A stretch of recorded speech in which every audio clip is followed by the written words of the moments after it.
Hi குட்டீஸ், welcome back to Coco Kids channel. எல்லோரும் எப்படி இருக்கீங்க? நல்லா இருக்கீங்களா? நம்ம சேனலில் பார்த்தீங்கன்னா எத்தனை நாள் போட்டுட்டு இருந்த கண்டென்ட்டை தாண்டி இனிமேல் இந்த நம்ம சேனலில் ஸ்டோரி போடலான்னு நினைக்கிறோம். இப்போவே நான் ஒரு ஸ்டோரி போட்டிருக்கேன். அதை நீங்கள் எல்லாம் பார்த்துட்டு எப்படி இருக்குன்னு சொல்லுங்கள். நல்லா இருந்துச்சுன்னா எனக்கு சப்போர்ட் பண்ணுங்கள்.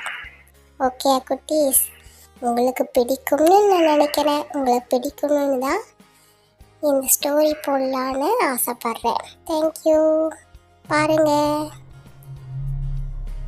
ஒரு பச்சை பசுமையான காட்டில் மிகவும் அழகு கொண்ட வண்ணத்துப் பூச்சிகள் அங்கும் இங்கும் பறந்து கொண்டிருக்கின்றன. அந்த இடமே மிகவும் அமைதியாக, மிகவும் அழகாக இருக்கிறது.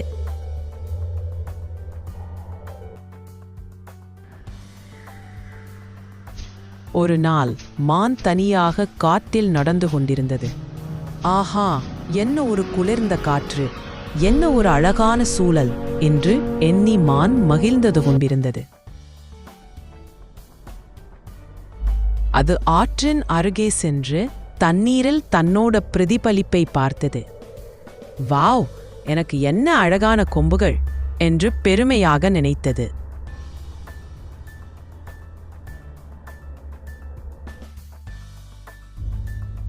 ஆனா தன்னோட கால்களை பார்த்ததும் அது சற்று வருத்தப்பட்டது.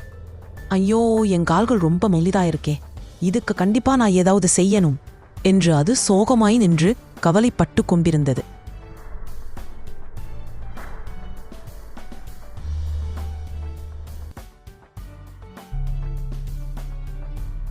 அந்த நேரம் திடீரென்று ஒரு பயங்கர கர்ஜனை சத்தத்துடன் ஏதோ ஒன்று அதன் பக்கத்தில் வந்து கொண்டிருப்பது போல உணர்ந்தது.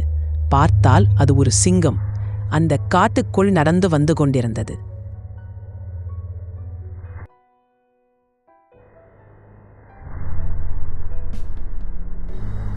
சிங்கத்தை பார்த்த மான் பயந்து ஓடத் தொடங்கியது. சிங்கமும் அதை பிடிக்க மிக வேகமாக பாய்ந்தது.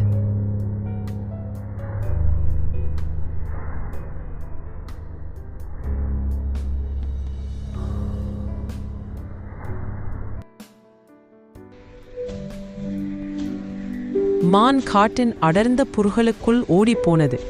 ஆனா அதன் பெரிய கொம்புகள் மரக்கிளைகளில் சிக்கிக் கொண்டது. ஐயோ, இனி நான் தப்ப முடியாதோ என்று மான் பயந்தது.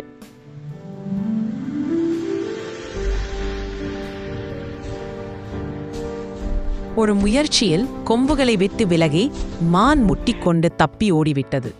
சிங்கம் அதை பிடிக்க முடியாமல் நின்றுவிட்டது.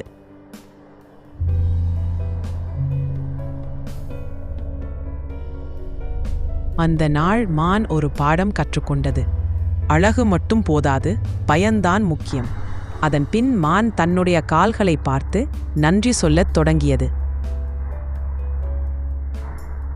என்ன குட்டீஸ், இந்த கதை உங்களுக்கு பிடிச்சிருக்கா? புரிஞ்சுக்கிட்டீங்களா? அழகு மட்டும் நம்மளுக்கு போதாது, நமக்குள்ள இருக்கிற ஏதாவது ஒன்று நம்மளுக்கு பயன் தரும் எந்த சூழ்நிலையிலும். சரி குட்டீஸ், நான் வேறொரு கதையில உங்களை சந்திக்கிறேன். உங்களிடம் விடை பெறுவது உங்கள் கோகோ கிட்ஸ் சேனல். நன்றி குட்டி. பி